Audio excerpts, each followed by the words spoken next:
This is News Today. You're welcome. Coming up over the next hour, Ashanti Regional Fire Service lays blame for the latest Kumasi Central Market fire on the Kumasi Metropolitan Assembly for failing to implement its recommendations. Government says it is committing 50 million Ghana cedis to local pharmaceutical companies to produce ARVs locally. On the foreign front, diplomats from the United States and Britain deny Ukraine faces an east-west divide following the ousting of Russia-friendly President Viktor Yanukovych. My name is Kemeni Nyamani. Stay with me. I'll bring you details of these stories and plenty more. Don't go away.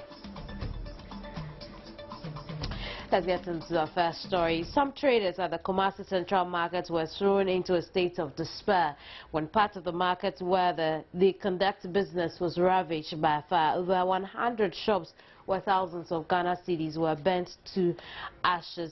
Here's a story by Mohammed Nuruddin. Well, meanwhile, the Kumasi Central Market, which has been described as the biggest open market in West Africa, was ravaged by a second fire in 8 months. Now, more than 100 shops were involved in the fire. Meanwhile, the Ashanti Regional Commander of the Ghana National Fire Service, DCOP Philip Ahin Mensa, has blamed the Kumasi Metropolitan Fire for the second fire. Investigation is underway, but you see, there are certain things you have to do and not to do in order to protect yourself against fires. So when you talk about illegal connections and you continue to involve yourself in illegal connections, are you not calling for fire? If you say, don't do this, but you do it, are you not calling for fire? After the investigation, we submitted the report to whoever commissioned the committee, who set up the committee. So, but we haven't seen any drastic change in the market. If the market, it is somehow very difficult. See, for government to government, when you are dealing with agencies under the government, you see, it is very difficult, unlike with private organizations. You see, private organizations, the individuals or the managers know that the industry or the firm or the facility belongs to him as an individual. So they take good care of them. But you see, public sector, it is for government, and then you advise that they don't want to take the advice. So the market also, I think the market, they have an association there. They can also ask KMA, who is the owner, to take good care of the market so that they can collect their tolls or taxes. Otherwise, they can also have a case against them. The law says that the owner or the occupier is supposed to acquire a fire certificate. Now, we've told KMB that they have to acquire a certificate for the market. But we don't know whether KMA is also asking the occupiers to acquire the certificate. Well, they have not told us.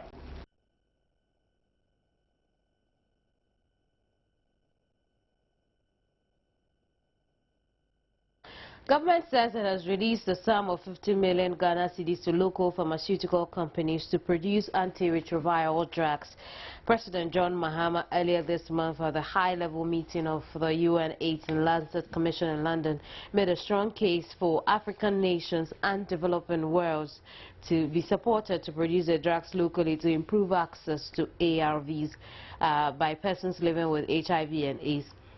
Delivering his second State of the Nation address to Parliament on Tuesday, President Mahama stated the move constitutes one of the major approaches government is taking towards reducing the HIV and AIDS infection rate among the population and to save many more lives.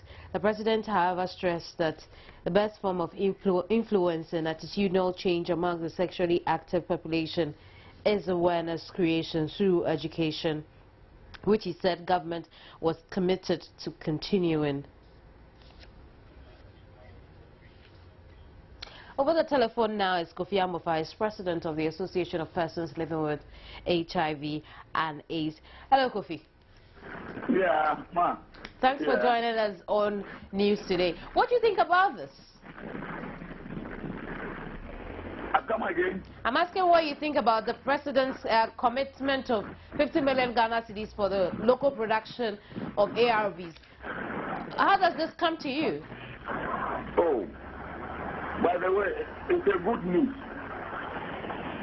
in the sense that sometimes we do have stock out, and so far as the local production is concerned, I think we may not have some stock out as it was before. I see. Over the past year, how has the distribution of ARV been for you? Oh, we do appreciate what the government said. I know that. What I'm asking now is, over the past year, how has it been accessing ARV in the country? Oh, the ARV is imported from India and the other countries. Oh, and over the past year, have you been getting it? Oh, over the past years, I think Danny Adams is producing some of the ARVs, and the government used to buy some from them. Not all that we need. Oh, hello? I'm listening, Kofi. Sure, not all that are subsequently to the standard. But so far as government is going to put some input so that it will be the standard of World WHO, I think it will be in a good favor of us. Last year, there were concerns of shortage. In fact, there were stories of shortage of ARVs. What I'm asking is... please, can you call me about 10 minutes time? I beg you. Can you, thank you very much, Kofi. Kofi Amofa is president of the Association of Persons Living with HIV and AIDS. Let's move on to something else. And management of Intercity STC Company Limited still crying for recapitalization of the company so it can compete effectively in the sector. The company is currently running with only 20 buses, 80 short of the minimum it requires to operate effectively. But the Junior Staff Association Union Chairman of STC, Kofi Klu, who spoke with Newsdesk Wednesday morning, insists the current crop of management still opposed must all gap for the company to be able to stand on its feet. The very management, the workers are saying that they should go or they need to go. As at last year, they are still at post. I'm talking about the board, the MD, they are still there. His Excellency, the President John Dramani Mahama, had appointed Honorable Samuel Nyomadonko to take in charge of the company as at 1st December 2013. But then the former MD, in the presence of Charles Thompson, is still at post, refusing to the orders of the President. So as I'm talking to you now, the new MD is indisposed. He was not given the chance to operate. I see. And the workers are saying that we had worked and tested with this so-called management, and they are failures. We used to have coaches as of last year, 30 running nationwide. As I'm talking to you now, we have 16, 17, 18 coaches nationwide. That tells you that we are declining. The company is gradually going down, just like Ghana Airways. What we're saying is that issues have been addressed, and we are highly informed by the sector minister that the government and cabinet has already sat down on our issue. And for that matter, it is only left with the chief of staff to just act for the new MD and the new board to be in place so that we move forward. If you come to the yard, the whole place is just like a cemetery. Nothing is moving. As at when we went to the last year we demonstrated our grievances, nothing has been done to it. Everything stands still. But then we as the leaders are only talking to our union member workers that they should just temper justice, they should just relax. So far as the government is in charge, as at when the government acts, we will be reliable informed. We've been told that Smith is the majority shareholder of the company and the government owes 20%. Right? What we know for a fact is that Smith's government is the same. Right? So if the government, being a minority shareholder, had spoken, I believe orders of the president must be applied. Sincerely, what I want to put down there is that The workers are feeling so bitter and so bad after 6 months of showing their displeasure. By the close of the day, the same people we accused set up a committee, which we went and we appeared, proved our case. The outcome was so bad. Those who were to be sanctioned were left out of the hook. So it's as if we appeared before a pig committee or a kangaroo committee, and nothing happened. So we stood on our ground, petitioned the sector minister. Then, madam, we believe we need to, see our issues very critically. That at least the company should be at heart of Ghanaians. At least workers want to work, we're prepared to work. Just that the management is so bad that they are not performing, they are not up to their task. That is why the company is living so bad. I'm joined over the telephone by incoming Managing Director of the Intercity STC, Samuel Nyama Donko. Hello, Samuel. Hi. Information reaching me is that you are not at post, even though you should have taken it December 2013. Why so? Well, I had the appointment letter from His Excellency's office in November, and the letter stated that the appointment was supposed to take effect on the 1st of December. Consequent upon that, the Minister of Transport also wrote on the 2nd of December on the same appointment, directing the board chairman to take the necessary steps for the handing over and taking over. The board met in January, and they called me for a meeting at a very short notice, though. And at the meeting, the board chairman said they had received the correspondence from the president's office as well as that of the minister's office. But they had been instructed by the Director General of Senate to hold on. And therefore, I should hold on until they are able to iron out those issues with Senate. As we speak now, I haven't had any information from the board chairman. I met with the Honorable Minister, I think last week, and he said they had meetings with Senate and they are expecting the new board to be inaugurated, and as soon as that is effected, we'll then start work. That is where we are now. I see. But you're aware that Junior Staff Association of the STC are not happy that you haven't taken your post so they can see what you can do in reviving the company. And for them, they may not have this understanding, so have decided to take the law into their own hands. Should the outgoing MD, Charles Thompson, come to the premise of Intercity STC, what are you doing about this? Well, I will appeal to the union members to exercise patience. We have to go through certain processes in getting to the resolution of this issue. I believe that they've waited for a very long time, and this short period of waiting would not undermine the whatever plans that we have for the company. So I believe that I will use this opportunity to appeal to the workers that they should exercise a little bit of restraint whilst we try to resolve this issue. And hopefully, I'm sure by the grace of God, we'll take over very soon. But Samuel, you yourself are unsure when you take that appointment given you. Are you happy with that? Government has appointed you, the board is asking you to wait because they need to iron out some issues with SNIT, and you're unsure when this ironing out will be complete. We have lost Samuel there. Samuel Nyama Donko is incoming Managing Director for Intercity STC. Let's move on to something else now. And the Committee for Joint Action has described the current spate of demolitions in Ghana as a perversion of the rights of the poor to fend for themselves and their families, and it is an indictment on state institutions for willfully refusing to recognize the human rights of poor to decent livelihoods. On to some other stories.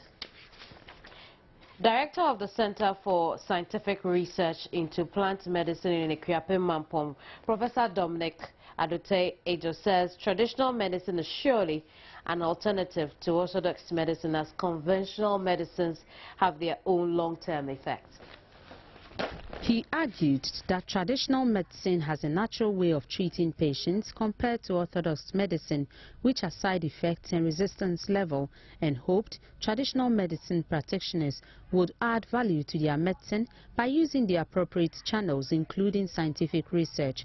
Professor Dominic Edo was speaking at the launch of Center of Awareness COA drug, a herbal product purported to have the potential to cure HIV/AIDS, hepatitis B and C, among other diseases, in the Abra Ase Bukwamankese district of the Central Region. We have a gift, herbal medicine. But God said, I will only help those who help themselves. We have to add value to that gift. We have to improve it. And point number two, when we add value to it, it doesn't mean that we are saying conventional medicine should be thrown away. No, they can work together and do translation. And finally, to say a word about the product we are referring to. The drug has been endorsed by CSRPM, Noguchi, among other scientific institutions, for its efficacy in the treatment of diabetes, hepatitis B and C. The registrar of the Traditional Medicine Practice Council, Togbiga Yaka, called on all to join hands to weed out quacks in traditional medicine. It is for this reason that all hands have to be on deck to ensure that quackery in the traditional medicine practice is eschewed and is eliminated to the barest minimum. We all have to come on board and ensure that the triumph of excellence over mediocrity in traditional medical delivery becomes our ultimate goal. We need to ensure that those who don't have claims have no such opportunities to say anything at all. The founder of the COA drug, Dr. Samuel Atodankan, indicated that though the Food and Drugs Authority has not given its full consent to operate as an HIV drug, all the necessary scientific research has been done to ascertain the potency of the drug. We are in the process. FDB has been advising us and guiding us what we should do. You see,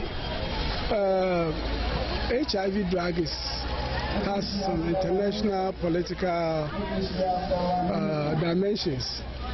And now everybody is fighting for the cure for HIV. Researches have been made several times. Big research institutions are doing that and they are not getting results. Georgina Pierce report from the Central Region for Joy News. Let's go back to our earlier story and find out why Samuel Nyama-Donko, who has been appointed by government to take up the position of managing director as managing director for Intercity STC, why he isn't at post. Hello, Samuel. Yes. Right, so I was asking you, the reason given you by the board, are you happy with it? Well, that is the administrative procedure we have to go through, so I guess we'll have to wait. I see. And so what then becomes of your appointments? It hangs? No. We have to go through the administrative process by getting the board in place. I'll be a member of the board. And once the board is in place, definitely it is the board chairman who will spell out the service conditions of the acting managing director. I see. So what's your plan for STC? Come again? I'm asking, what's your plan for STC? Well, we have a lot of plans for STC. Sincerely, I do not see STC as a moribund institution or company. I see it as a very vibrant, company that can be turned around, giving ourselves, 6 months.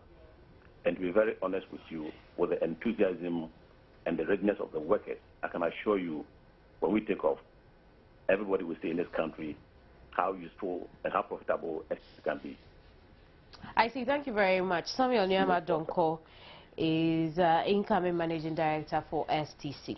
Now, the Minister of Lands and Natural Resources, Alhaji Nusaf Hussaini, has inaugurated the management of the board of the Forest Plantation Fund to oversee the successful implementation of the scheme.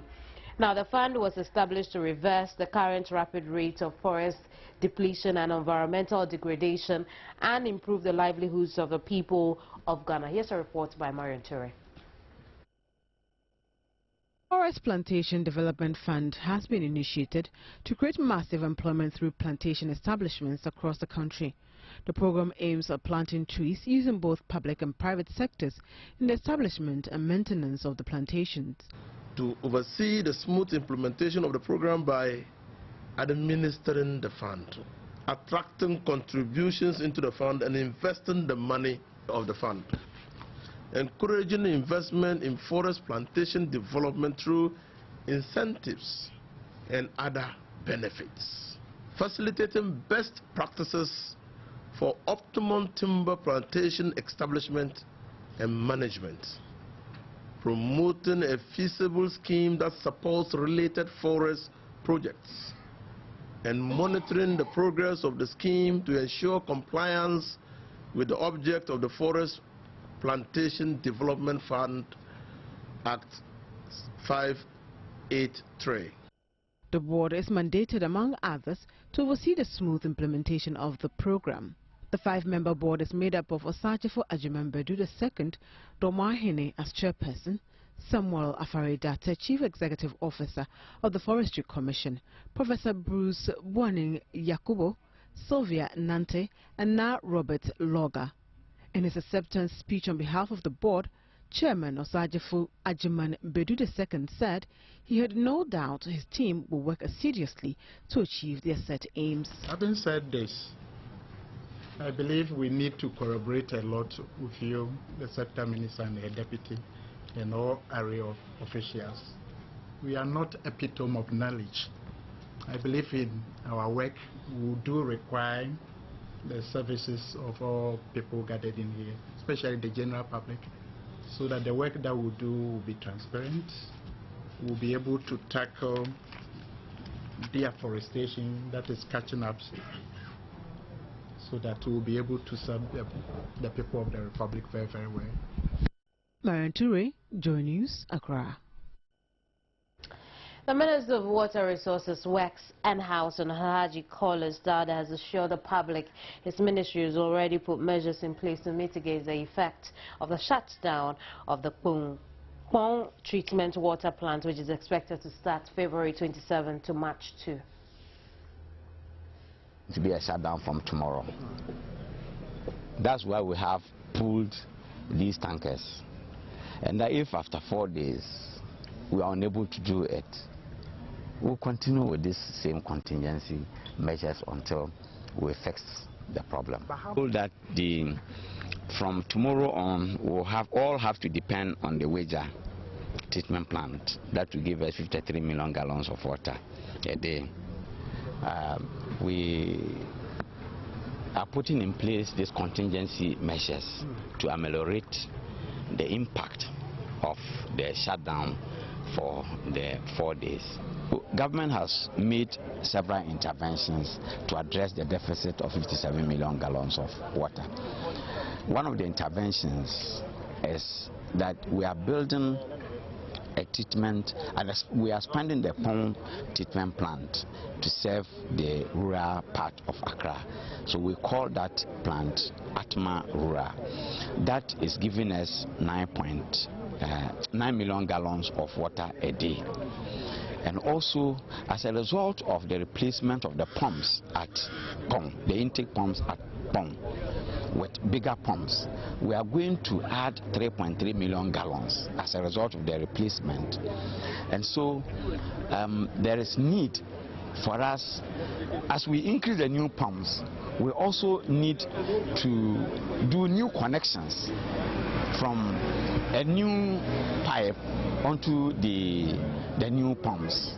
And so we have laid the pipes as you saw the other time. We have gotten to a point where there is need to switch over from the old to the new, both at the pump end and also at the pipe end. And so that is where we have gotten to. You cannot change it, you cannot defer it, it has to be done now. And so we are doing it so as to be able to improve service delivery to our people. It will add on 12.5 3 million gallons of water to what we produce at POM. So there is need for us to do it now and no other time. And that is the reason why we put in place these contingency measures. We know the period of shutdown would cause hardship to our people, and so we put in place contingency measures, and what we are doing under the contingency is pulling tankers together to serve our people during that period. Here in Accra we have 16 tankers ready, mobilized from National Mobilization, National Security, Ghana Water Company, and some of them also hired from the public. In Tema, we have 10 of the tankers there, so in total we have 26 tankers. We still can add on depending on the circumstances. This is News Today. There's more ahead. Don't go away.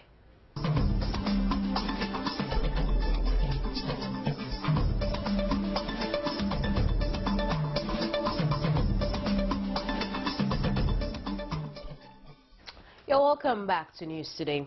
Now, youth unemployment and underemployment has been described as the main barriers to the development of West Africa. And according to lead economist of the World Bank, Dion Filmer, governments within the sub-region must consider reinvesting more in household enterprises and the agri sector as their best bet to development.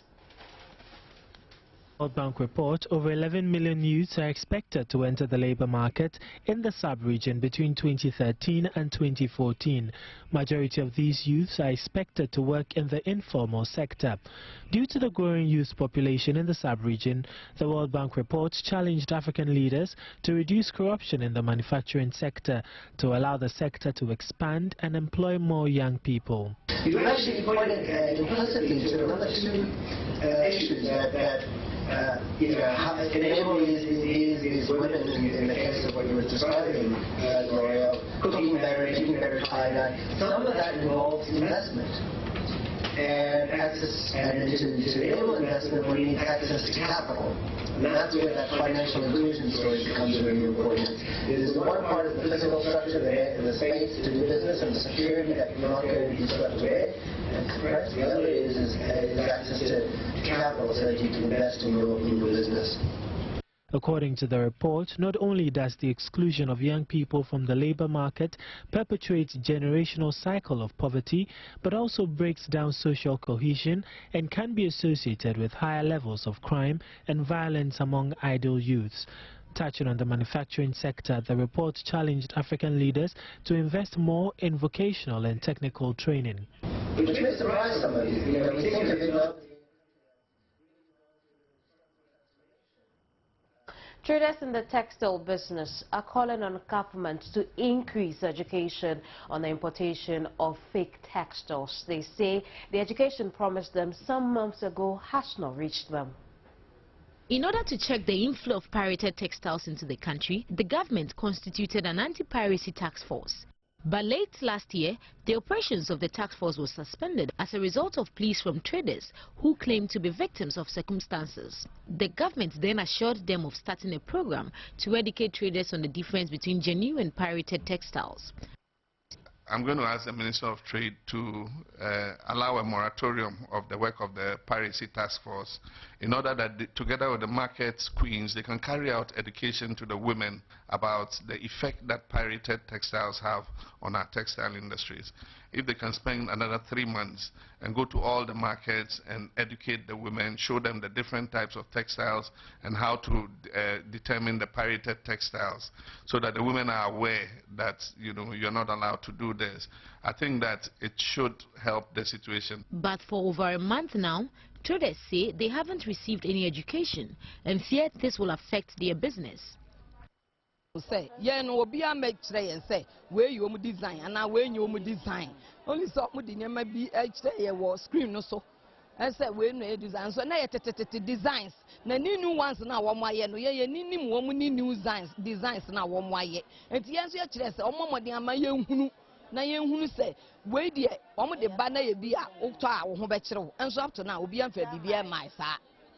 Sesiano, dealers no more than your mabano, or your designs, and old ones no HMOCONO.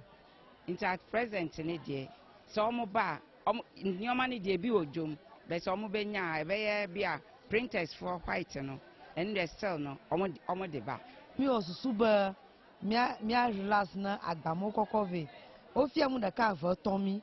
Kaka nyoba amapoga ba shama. Aga ba toshi paper rojinami. Ala bo paper over paper osubo. Tano ga tan ba shama. Atoshi paper rojinami a anyo tanu gba jancho ni anchi tanu mi da togo ma. Mi gbani na togo toba no troshi la paper anchi. Meanwhile, the National Task Force on Pirated Clothes has given cloth sellers up to April to dispose of their pirated clothes before seizure and destruction of pirated clothes begin in May 2014. Matilda Vamagan for Joy News, Accra. The Securities and Exchange Commission is currently drafting the appropriate legislation for the regulation of the proposed commodities exchange.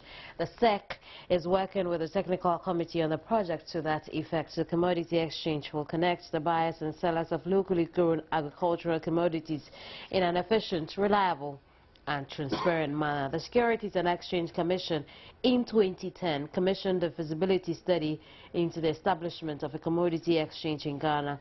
SEC is currently working together with Ministry of Trade as well as the Finance Ministry to establish the Ghana Commodity Exchange.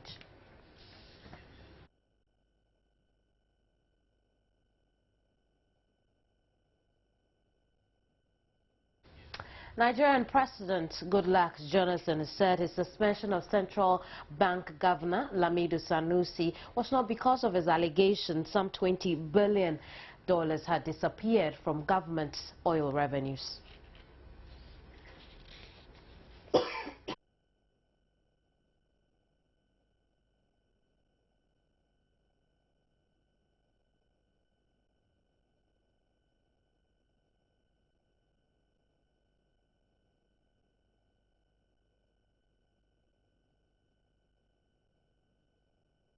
About that, we'll bring you that audio later. Now, the European Commission has said economic recovery is gaining ground in the EU as it revised up its growth focus for 2014 and 2015. The Commission said the 18-nation Eurozone would grow by 1.2% this year and 1.8% next year. In both cases, the figure was 0.1 percentage points higher than in earlier predictions. The UK's economy is now expected to grow by 2.5% this year, up from a previous forecast of 2.2%. However, the Commission left its UK growth forecast for 2015 unchanged at 2.4%.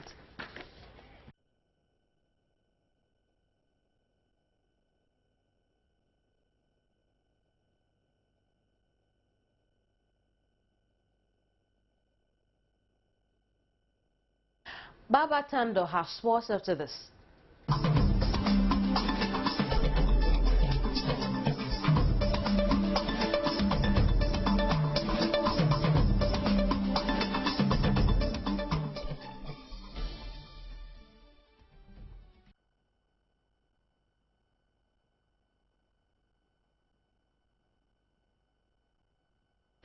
Good afternoon to you. I am Baba Tando. Thanks for staying tuned to the sports segment on News Today, proudly brought to you by Tigo and Cowbell. Now we begin with the first Capital Premier League, where Accra had to welcome Ebusua Dwarfs to the Accra Sports Stadium today in the match day 18 fixture of the 2013-2014 First Capital Plus Premier League, and kickoff is at 3:15. The Phobians moved to second place on the league with a hard-fought victory in Aduana in the last match day and remained there when Ash Gold failed to win any of their two outstanding matches. Hearts grabbed their first win and the Polos reign with a 1-0 away win at the Robert Mensah Sports Stadium, kind courtesy of Thomas Abbey, to end a streak of winless runs against the Cape Coast side. The home side have won 9, drawn 3 and lost 5 games in their 17 matches, and Ebusua Dwarfs have recorded 4 wins, 4 draws and 9 defeats.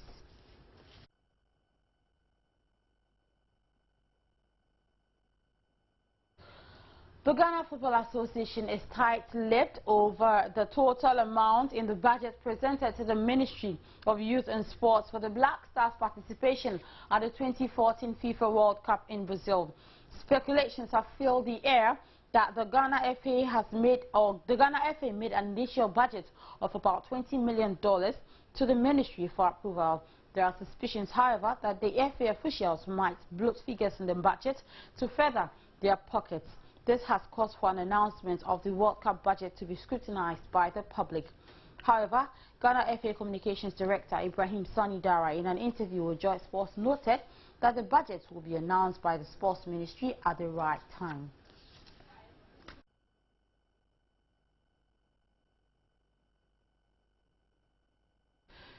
To the World Cup now, and sports giant Adidas is suspending the sale of World Cup T-shirts after Brazil's authorities complained they sexualized the country's image. One reads, "Looking to score," next to a scantily dressed woman.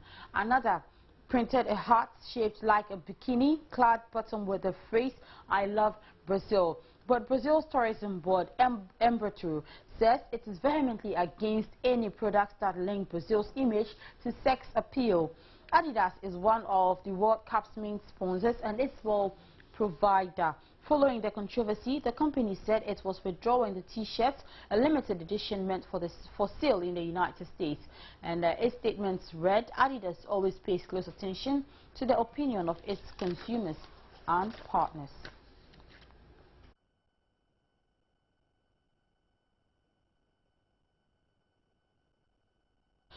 Still on the World Cup, and England manager Roy Hodgson will consider using a psychologist at the World Cup in Brazil to ensure his players are better prepared for penalties.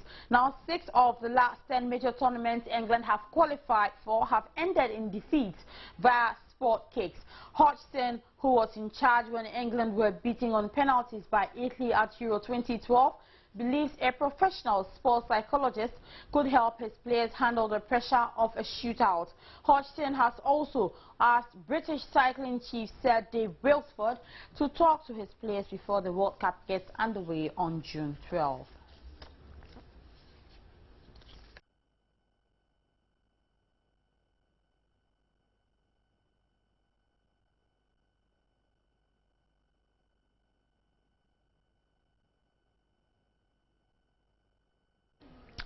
Right, so last night was quite heavy for Manchester United as they actually lost their first leg round of 16 tie against Olympiacos by 2-0. Now, Manchester United will go into the second leg with a very huge task in trying to qualify for the next stage. That will be the quarterfinals of the 2013-2014 UEFA Champions League.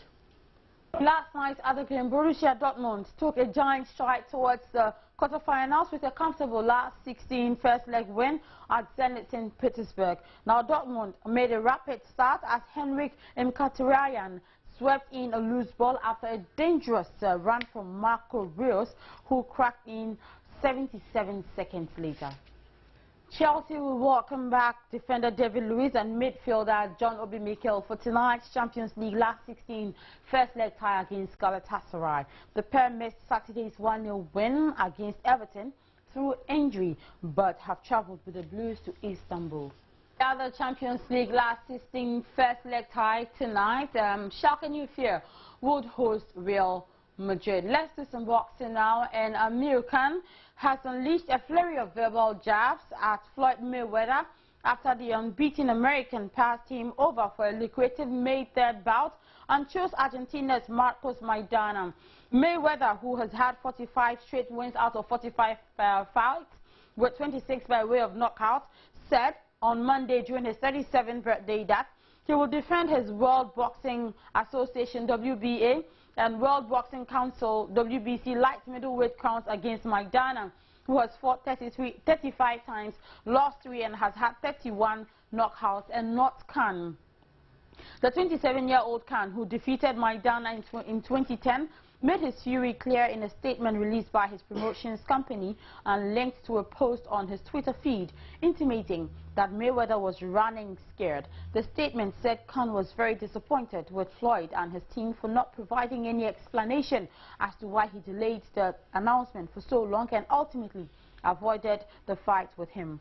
Khan, he's had 28 fights, won 25 of those, lost 3 and has 19 knockouts, has not fought since last April 27 and skipped a December bout with U.S. southpaw Devon Alexander for the International Boxing Federation IBF title in anticipation of a big money showdown with Mayweather.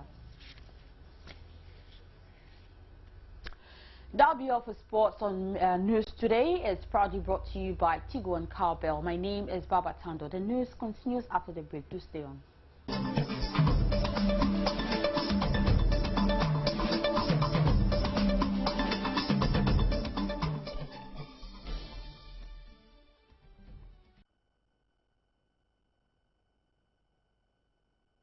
Thanks for staying on News Today. Elsewhere, Uganda is reaping blistering international criticism and a loss of aid revenue after President Yoweri Museveni signed a law imposing harsh penalties for homosexuality. Uganda's new law mandates punishment of up to life in prison for same-sex relations. International reaction has been swift. Norway, Denmark, and the Netherlands announced the withholding of more than $20 million in combined aid to Uganda. In a statement, U.S. Secretary of State John Kerry decried what he called a tragic day for Uganda and announced a review of U.S. assistance to the country. At the U.S. Capitol, Republican Senator John McCain of Arizona said the United States cannot ignore the Ugandan law.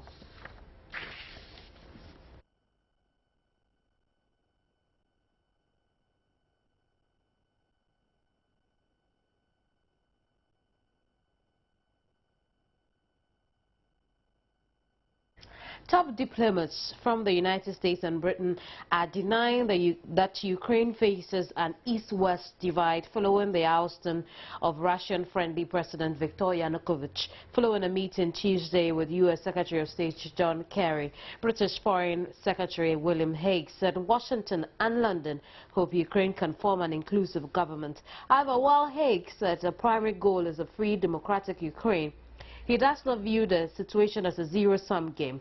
Russia on Tuesday also insisted it would not interfere in Ukrainian politics. Foreign Minister Lavrov said it is dangerous and counterproductive to force the country into a choice between Russia and Europe.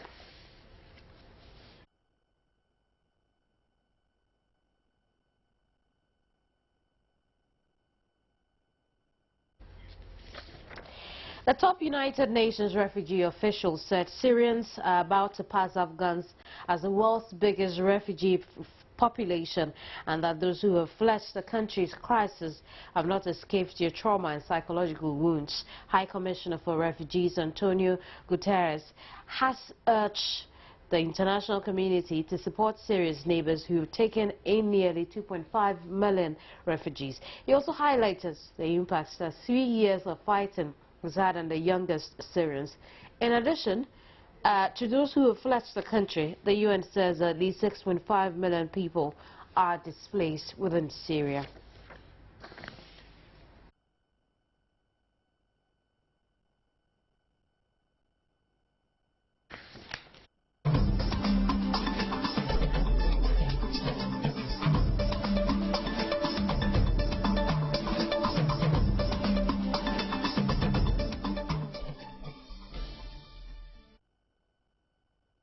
Let's talk showbiz now, and Afro Moses, also known as Moses Oja, is one of Ghana's internationally recognized artists. He has wealth experience in concerts and tours in Europe and around the world. Sometimes labeled as African James Brown, he shared his views on Ghana's two dancehall giants who seem to be having a big feud between them. In the world, Ghana, link up and Ghana. We need peace. On my knees, I pray. The feud between the two Ghanaian musicians Samini and Shatta Wale, which doesn't seem to be ever dying out, has attracted some comments from a music guru. It is not exactly clear what started the feud between the two. Yeah, me I know dance up in my thing, so if anybody try me, I go diss some Bush Boys. From when Mr. This, some boy now this. So that be the beauty of it, play for something. Must say one shot that you win a miss. Hey, Samini, you is a idiot fool. That's why your fans don't view. Pussy Samini. Baby, free party. I am come from seaside and I pop the one come from Nima. Yo, we know original Nima people. You can't fool nobody around here. We are the people wonder. You hear me? This has compelled legendary international-based Ghanaian artist Afro Moses to make a song about these two acts, advising them to stop the fight and work together as one. I love Shatta Wale. He got a brilliant voice and all that. I love Samini. He has everything. They all have qualities in different ways. So there's no need for them to fight. The only thing they should be cooperative instead. And that's why I'm going to sing about the two of them. I love them, and I will never say this is the best or this. They're all great. Well, what you going on, Nabide? What you going on, Bantain? Shatta Wale, Samini. What you going on? Music is a cooperation. Music is not competition. What you going on, Shatta Wale? What you going on, Samini? What are going on? You are all too good. No fight. What about then? Do we get you here? Naga say Shatta Wale, you are king. Samini, you are king. They are all king. Showbiz can only hope and pray that the dreams of Afro Moses will come to pass one day, making way to finally put the issue of Samini and Shatta Wale to rest. Fight like Mike Tyson. Me dance like Michael Jackson. Me kill a lion like Samson. Speed them up like Ben Johnson. Me rule them like Jerry Young Rawlings. Because me not take no nonsense.